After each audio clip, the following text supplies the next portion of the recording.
ओम। आप सभी को सादर प्रणाम। चार धाम और चार धाम की यात्रा। हमारी संस्कृति में यात्रा को लेकर के एक बड़ी बृहद चिंतन परंपरा उस रूप में इसको प्रोत्साहित, इसको बढ़ावा देने वाली इस प्रकार की एक बहुत लंबी परंपरा रही, निरंतर अनवरत चलती रही। वर्तमान में भी चार धाम की यात्रा ऐसे ही चल रही है और हम में से बहुत सारे चार धाम की यात्रा करते हैं और कराते हैं। किनको? अपने माता पिता को। इस चार धाम की यात्रा का प्रयोजन क्या है? मुक्ति।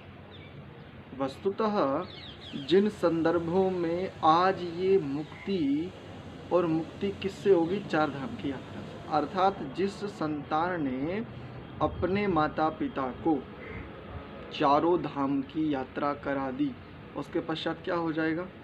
उसकी मुक्ति हो जाएगी। ये तो वर्तमान में प्रचलन में है ना। हमने पिछले दिनों भी एक संकेत किया था कि यदि सनातन संस्कृति में वर्तमान में यदि कोई परंपरा है तो उसको हम सीधे सीधे ये नहीं कह सकते कि ये गलत है। हमें बड़ी ही विनम्रता से ढूंढना होगा, खोजना होगा कि वास्तव में चार धाम की यात्रा से तात्पर्य क्या है, इसका शुद्ध प्रयोजन क्या है, इसका कोई शास्त्रीय प्रमाण भी है क्या? क्या शास्त्र में चार धाम की यात्रा के विषय में कोई उल्लेख मिलता है? और इसमें भी शास्त्रों में भी देखें तो जिनको शुद्ध शास्त्र कहा जाता है, उसमें आइए वास्तव में वैदिक दृष्टि से सनातन सभ्यता यदि टिकी है तो सनातन संस्कृति का मूल है वेद, चारों वेद।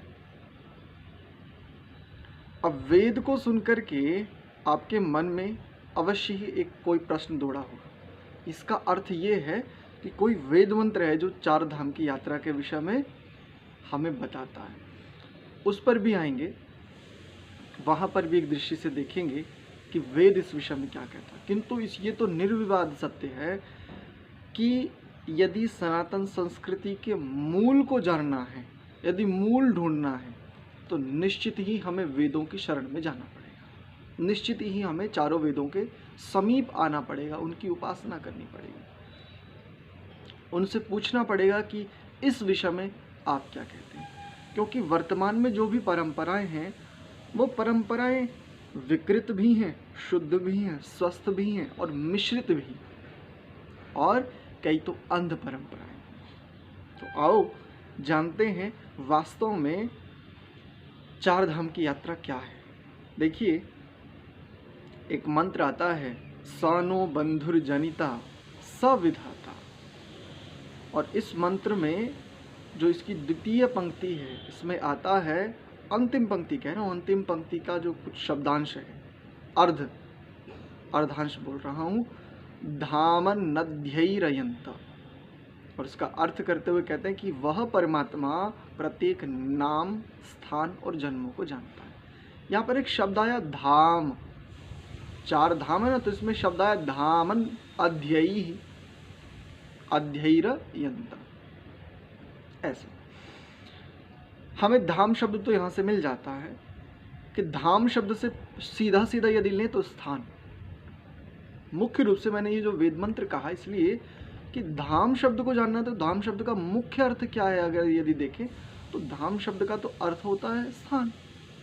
अब यदि किसी स्थान की यात्रा करने मात्र से मुक्ति हो जाए तो मुक्ति तो बड़ा सहज है। फिर तो प्रत्येक वो व्यक्ति जो सनातन को मानता है वो भी, और जो सनातन को नहीं मानता शायद वो भी मुक्ति पाले। क्योंकि यदि किसी स्थान की परिक्रमा करने मात्र से, किसी स्थान की यात्रा करने से यदि मुक्ति हो जाए तो मुक्ति तो बड़ी सरल हुई। फिर इसके लिए इतनी, ये जो हमारे पूर्वज ऋषि महर्षि लोग, ये लोग योगी लोग जो इतना लंबा परिश्रम करते थे, उसकी तो आवश्यकता नहीं बची। आइए शुद्ध रूप में समझिए ये चार धाम की यात्रा क्या है, और परमात्मा की ऐसी कृपा हो हम स्वयं भी चार धाम की यात्रा करें और अपने माता पिता अपने बड़ों को जब जब ऐसी स्थितियाँ प्राप्त हो, जब जब हमारा सामर्थ्य उस रूप में विकसित हो, हम सामर्थ्यशाली हो जाएं, तब हम अवश्य अपनी ओर से प्रयास करें कि हम अपने बड़ों को चार धाम की यात्रा। चार धाम कौन से हैं? आज जो प्रचलन में है बद्रीनाथ, केदारनाथ इत्यादि, ये मंदिर हैं, ये स्थल हैं, और स्थलों पर जाने का निषेध मैं नहीं करता। स्थलों पर जाना चाहिए, प्रत्येक व्यक्ति को जाना चाहिए। अपने जो भी इस प्रकार के स्थल हैं उनकी बड़ी महत्ता है, इस पर कभी एक अलग वीडियो बनाएंगे। यहाँ पर जाना चाहिए, जाने का मैं निषेध कदापि नहीं करता। मैं तो किसी भी कार्य का निषेध नहीं करता, गंगा स्नान कदापि निषेध नहीं करता, कहीं मंदिर में जाना, कहीं घूम करके आना इत्यादि बिल्कुल जाना चाहिए, किंतु किस दृष्टि से? वो चश्मा तो ले लीजिए, वो दृष्टि तो ले लीजिए जिस दृष्टि से आप जाएं। मनोकामनाएं पूरी करने के लिए जा रहे हैं, किंतु कौन सी दृष्टि लेकर के जा रहे हैं? बस केवल मनोकामना की इच्छा है, लेकिन कौन सा चश्मा पहनेंगे, किस दृष्टि से देखेंगे उस यात्रा को, ये महत्वपूर्ण। आइए बताता हूँ कि चार धाम की यात्रा वास्तव में क्या है। देखो, चार धाम कौन से होते हैं? मनुष्य के समूचे जीवन में सबसे पहले आता है ब्रह्मचर्य, दूसरा आता है गृहस्थ, तीसरा आता है वानप्रस्थ, और चौथा आता है संन्यास। जब इन चारों प्रकार की स्थितियों से, इन चार स्थानों से निरंतर यात्रा कर लेता है कोई यात्री, कोई व्यक्ति, कोई मनुष्य, यहाँ से आरंभ हो सकती है उसकी मुक्ति की यात्रा। इन चारों धामों में अच्छे प्रकार से गमन करने के बाद, तप करने के बाद, यहाँ से संभव है कि उसकी मुक्ति का रास्ता खुले। कैसे? तो संक्षेप में सुनिए। ब्रह्मचर्य लगभग यदि देखें मोटा मोटा तो 25 वर्ष का, जन्म से और 25 वर्ष का समय तपश्चर्या पूर्वक विद्या अध्ययन करने का समय। इसमें ठीक ठीक ये समझने की स्थिति है कि ये जो चार धाम की मुझे यात्रा करनी, इसके लिए कम से कम क्या क्या आवश्यक है, और ये चार धाम की यात्रा का मूल स्रोत क्या है। तो देखिए, चार चीज़ें कही जाती हैं: ज्ञान, कर्म, उपासना और विज्ञान। ये कहाँ से मिलेगा मुझे? और इन चारों को पाने के लिए मुझे वेद अध्ययन तो करना पड़ेगा। ज्ञान किससे मिलेगा? ऋग्वेद से। कर्म क्या क्या करना चाहिए, क्या क्या नहीं, मुख्यतः से बता रहा हूँ। ये मत समझ लेना कि ऋग्वेद में केवल ज्ञान ही है, कर्म नहीं, क्योंकि ज्ञान के बाद ही तो कर्म आता है, किंतु मुख्य दृष्टि से बता रहा हूँ। ऋग्वेद ज्ञान कांड, यजुर्वेद कर्म कांड। अब कर्म कांड में ज्ञान नहीं है ये मत कहना, ठीक है।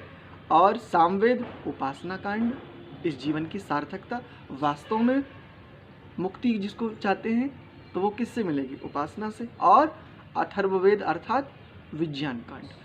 अब इन चारों स्थितियों को प्राप्त करने के लिए जिस स्थिति में, जिस धाम में, जिस स्थान में आपको यात्रा करनी होती है, 25 वर्ष का कम से कम समय है। ये है ब्रह्मचर्य का, जन्म से लगभग 25 वर्ष का समय। ये है आपका एक धाम। एक धाम की यात्रा कम से कम 25 वर्ष में पूरी होती है, ठीक है। यहाँ से आपको ज्ञान, कर्म, उपासना और विज्ञान, विज्ञान के बिना भी जीवन संभव नहीं। विज्ञान का मतलब ये मत समझ लेना कि आज के समय पे जो विज्ञान का मतलब विशेष ज्ञान, आध्यात्मिक ज्ञान, इसको भी ले सकते हैं इसमें, किंतु आध्यात्म जिसको कहें जीवन मृत्यु जैसे प्रश्नों का समाधान, विशेष विज्ञान, विशेष ज्ञान जहाँ हो उसको विज्ञान कहें मुख्यतः से, ठीक है। दूसरा कौन सा है? एक धाम की यात्रा करने में 25 वर्ष लगते हैं। आप 10 दिन में, 15, 20, एक महीने में चारों धाम की यात्रा कर लेते हैं। आश्चर्य शास्त्र तो इस विषय में ये कहता है, एक धाम की यात्रा करने में आपको कम से कम 25 वर्ष चाहिए, और वो है ब्रह्मचर्य काल। उसके बाद यदि कोई गृहस्थ में जाना चाहते हैं, अर्थात विवाह करना चाहते हैं, तो विवाह के लिए भी 25 वर्ष का समय है। और जानते हैं ये कैसी यात्रा है? इस धाम की ऐसी यात्रा है कि इसके इतने उत्तरदायित्व हैं।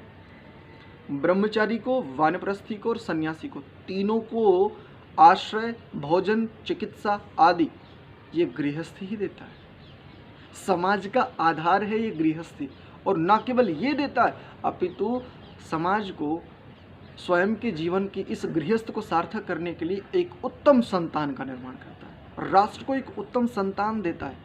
ये जो उत्तम संतान देना है, ये जो कर्तव्यों का पालन है, प्रतिदिन का जो यज्ञ आदि श्रेष्ठ कर्म है, ये भी 25 वर्ष तक करना होता है। 25 वर्ष तक सुख दुख भोग इन सब को सहन करना, ये जो तपश्चर्या है, ये दूसरा धाम है। 25 वर्ष, कितना समय हो गया? 50 वर्ष। 50 वर्ष में 2 धाम की यात्रा कर पाए हैं अभी। तीसरा देखिए, वानप्रस्थ। ब्रह्मचर्य काल में विद्या अर्जित की, अर्थात ज्ञान कर्म उपासना और विज्ञान। ठीक है, गृहस्थ में उत्तरदायित्वों को निभाया, उसमें बहुत सारे तप करने पड़े इसको, चाहे वो स्त्री हो पुरुष, दोनों के लिए कह रहा हूं। ठीक है, अब वानप्रस्थ में क्या करेगा? वानप्रस्थ का सीधा सीधा अर्थ होता है वन के लिए प्रस्थान। अब प्रयोजन समझ लीजिए कि चूंकि आज ना तो वन हमने छोड़े, काट डाले, और न ऐसी स्थितियां बची, तो क्या करे? तो वन में प्रस्थान का अर्थ है कि ये जो गृहस्थ में था और संबंधियों समीपताओं संबंधों रिश्ते नातों, ये मेरा वो तेरा, ये इन सब से अब तनिक विमुख हो जाए और क्या करे? वन में प्रस्थान करे, अर्थात इनसे तनिक रिक्त होने का प्रयत्न करे। और क्या करे? जो ब्रह्मचर्य काल में विद्या ली थी और उस विद्या का प्रयोग जिस गृहस्थ में किया था, अब इन दोनों का अनुभव है, इन दोनों में तप करके आया 50 वर्ष तक। 50 वर्ष के बाद ये क्या कब काल होता है? वैसे इसका कोई एक निश्चित निर्धारण नहीं है, किंतु ऐसा कहा जाता है शास्त्रीय मर्यादा में कि जब पुत्र का पुत्र हो जावे, अर्थात पौत्र वाला हो जावे, तब वनगमन करे। तो ऐसी स्थिति में क्या करना चाहिए? अब ये पुनः अपने इस 50 वर्ष के जीवन के बाद जो इसका जीवन आरंभ हो रहा है, इसमें क्या करे? पुनः स्वाध्याय आदि को बढ़ावे। जो ब्रह्मचर्य काल में अध्ययन किया था और गृहस्थ में जिसने इसको पूरी तरह से उपयोगी सिद्ध किया था, उपयोग लिया था उससे, अब क्या करे? इन दोनों में क्या रहा, अब यहाँ पर आकर के अगले स्थिति की तैयारी करे। और इसमें भी 25 वर्ष तक इसमें क्या करना होता है?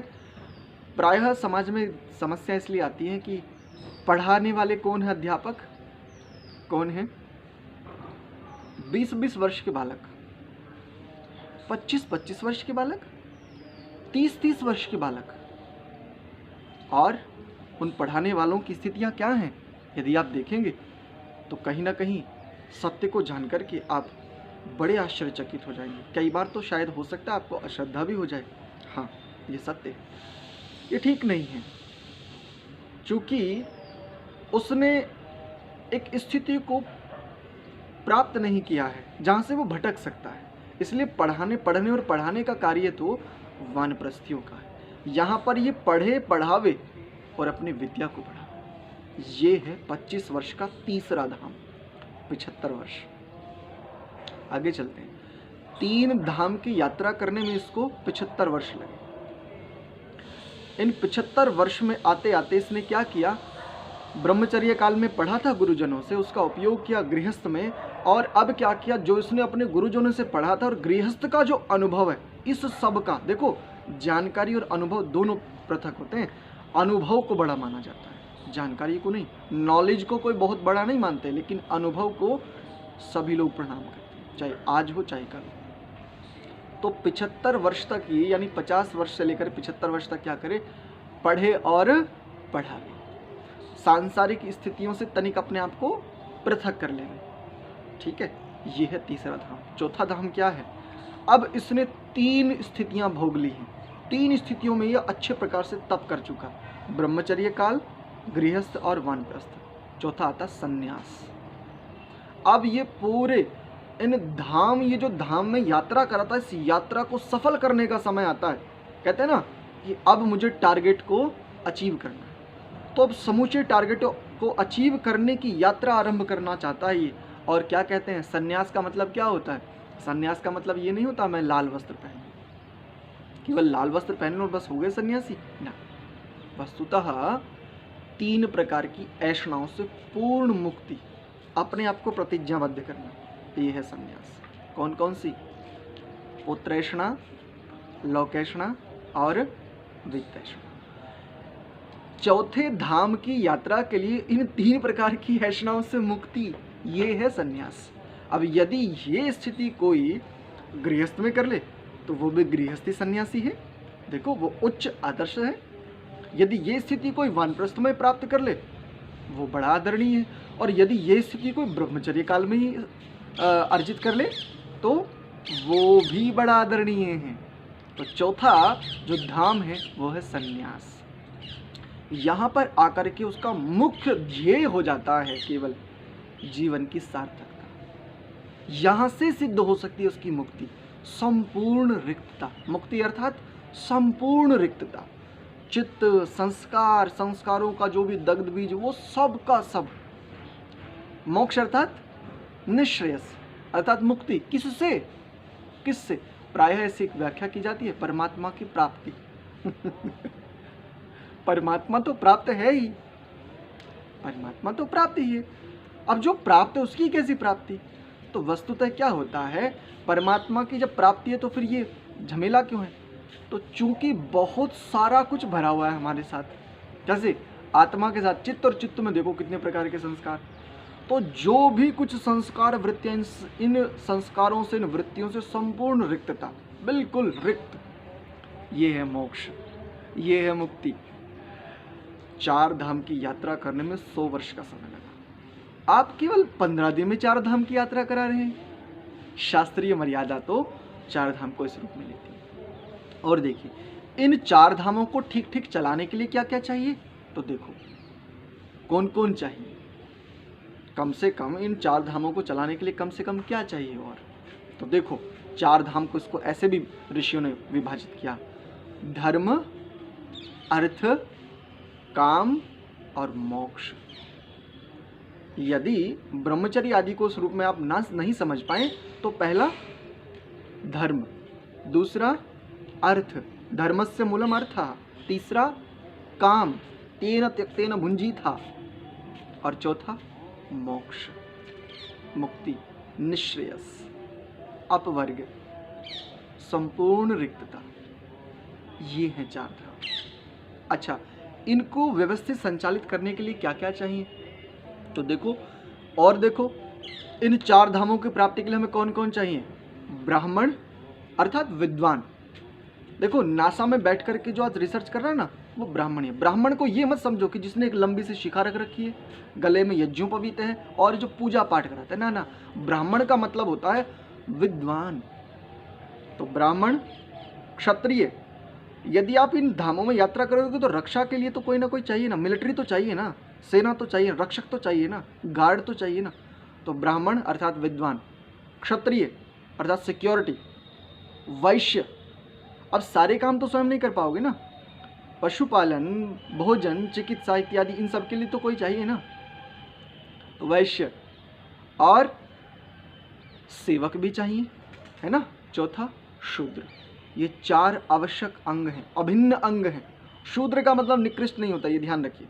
शूद्र का मतलब होता है सेवा करने वाला। मैं एक स्थान पर नौकरी करता हूँ, इस समय ब्राह्मण का कार्य कर रहा हूँ, पढ़ाता हूँ, विद्वान का कार्य करता हूँ, अध्यापक का कार्य करता हूँ, किंतु जब नौकरी कर रहा हूँ तो मेरी क्या स्थिति है?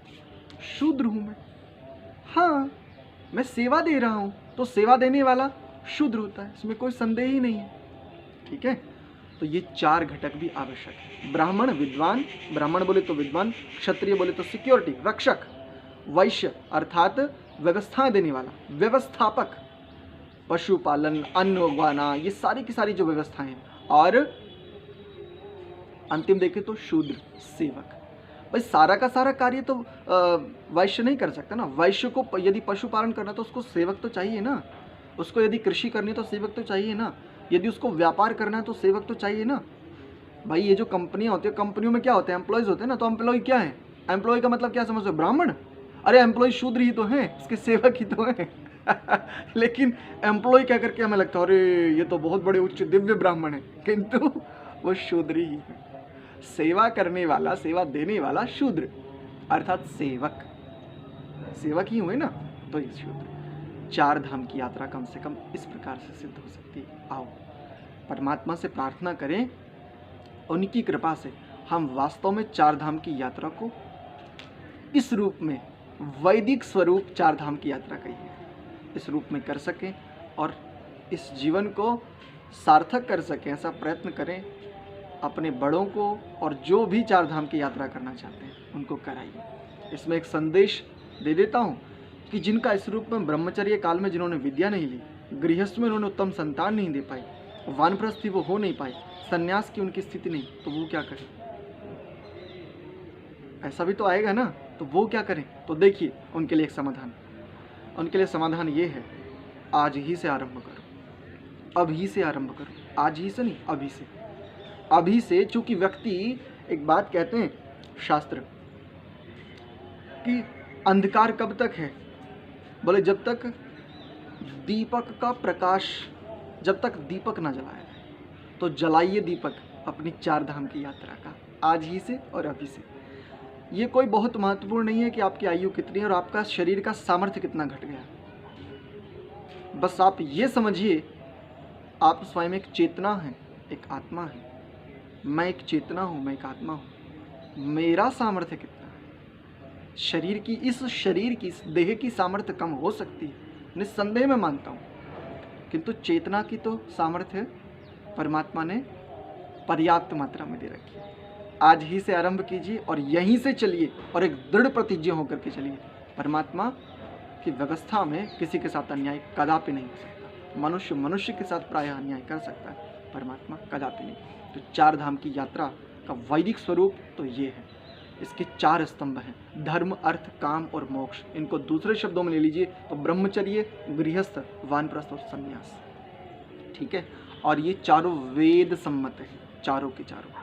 ब्राह्मणोस्य मुखमासीत् बाहु राजन्यः कृतः यजुर्वेद में वेद मंत्र भी आता है। आप सभी को पुनः बहुत बहुत आभार, प्रणाम।